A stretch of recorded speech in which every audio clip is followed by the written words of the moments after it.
Berjumpa kembali dengan saya Warin Sipayung dalam renungan.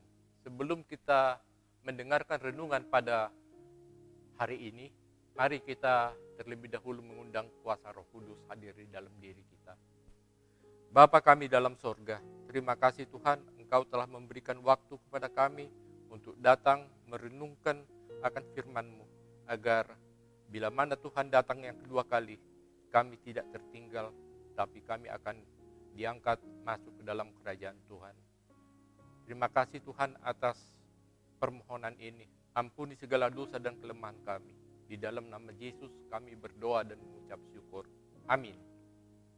Saudara sekalian, sekitar tahun 65 Masehi, Petrus, seorang tahanan Roma yang akan dihukum mati oleh Kaisar Nero, menuliskan di dalam 2 Petrus 12 sebagai berikut. Karena itu, aku senantiasa bermaksud mengingatkan kamu akan semua hal itu, sekalipun kamu telah mengetahuinya dan telah teguh dalam kebenaran yang telah kamu terima. Petrus tahu bahwa akhir zaman sudah dekat. Lalu Petrus menulis kepada orang-orang percaya yang tersebar di Asia pada abad pertama. Tetapi kata-katanya berdering dengan relevansi yang kekal dan tetap bergema dalam koridor waktu yang berbicara di hati kita sampai saat ini.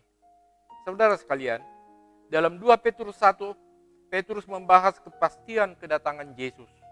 Dan dalam 2 Petrus 2, Rasul yang tua ini berbicara dengan nada mendesak, mengingatkan orang-orang percaya di abad pertama tentang kenyataan penghakiman yang akan datang.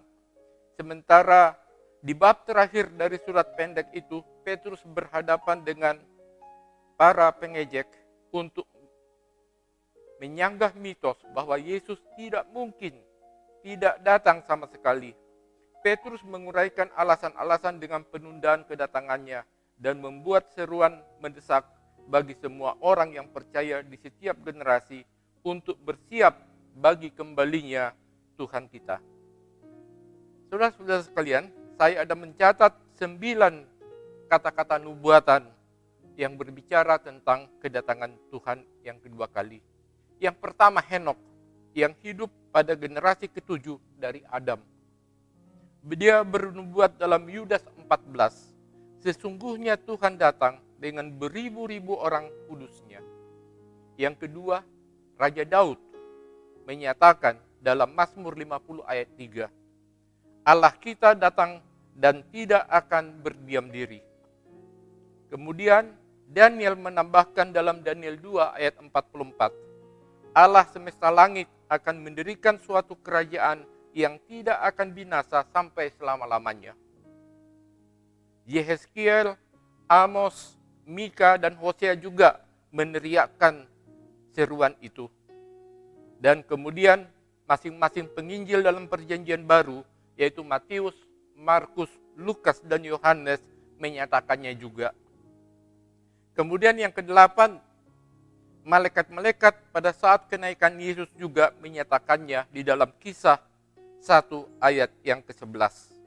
Dikatakan sebagai berikut, Yesus ini yang terangkat ke sorga, meninggalkan kamu, akan datang kembali dengan cara yang sama, seperti kamu melihat dia naik ke sorga. Selanjutnya yang terakhir, Yesus sendiri menegaskan kebenaran kekal ini, yang disuarakan atau digemakan selama berabad-abad oleh para nabinya. Yohanes 14 ayat 1-3, yang berkata, janganlah gelisah hatimu, percayalah kepada Allah, percaya juga kepadaku. Di rumah Bapakku banyak tempat tinggal. Jika tidak demikian, tentu aku mengatakannya kepadamu. Sebab aku pergi ke situ untuk menyediakan tempat bagimu. Dan apabila aku telah pergi ke situ dan telah menyediakan tempat bagimu, aku akan datang kembali.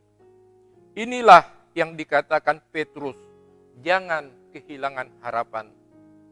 Gema dan pengulangan selama berabad-abad adalah suara para nabi. Mereka menyatakan dengan sangkakala bahwa Yesus akan segera datang kembali. Biarlah kita tetap, saudara, bersedia untuk kedatangan Yesus yang kedua kali. Dalam kondisi apapun pada saat ini, kita tetap teguh untuk bersedia bagi kedatangan Tuhan yang kedua kali. Tuhan memberkati kita. Amin.